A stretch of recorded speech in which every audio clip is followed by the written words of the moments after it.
మనసు ఇంకొక హీరోని ద్వేషిస్తున్నాడంటే ఇక్కడ మనసు సరిగ్గా లేదని అర్థం. అందుకని నాకు అలాంటి ఎప్పుడు థాట్స్ ఉన్నాయి. అందుకని అందరి హీరోల అభిమానులకి మై అడ్వైస్ ఇస్, ఇంక్లూడింగ్ నా అభిమానులతో సహా, stop doing this fan wars. Stop doing this fan wars. అంటే మీకు ఎందుకు చెప్తాను, ఎంత కష్టపడి పనిచేస్తామో మీకు ఏం తెలుసు. మీకు ఎన్ని రాత్రులు ఇళ్లలో ఎన్ని తిట్లు తింటాం ఎవరికి తెలుసు.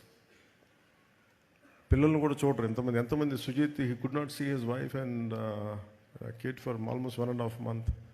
ఇంటికి కూడా వెళ్ళా. కొంతమంది అవసరం కోసం చేస్తాం. ఈ ఫ్యాన్ వార్డ్స్లో దయచేసి సినిమాని చంపేయకండి. షార్ట్ లైఫ్ అయిపోయింది సినిమాకి. 6 రోజులు, ఇదివరకు 100 రోజులు 150 రోజులు చూసుకుంటే ఫంక్షన్స్ చేసేవాళ్ళని ఇలాంటి, ఇప్పుడు 6 రోజులకి అయిపోయింది. సో దయచేసి ఫ్యాన్ వార్డ్స్ దయచేసి ఆపేసేయండి. Let us appreciate each other. అంతేగాని ఇలా చూడకూడదు, అలా ఉండకూడదు, మీరు తిట్టుకుంటా ఉంటే సొసైటీలో అగ్లీనెస్ పెరిగిపోతూ ఉంది. ఇట్ ఈస్ ఎవరికి మంచిది కాదు, ఇది ఎవరికి మంచిది కాదు.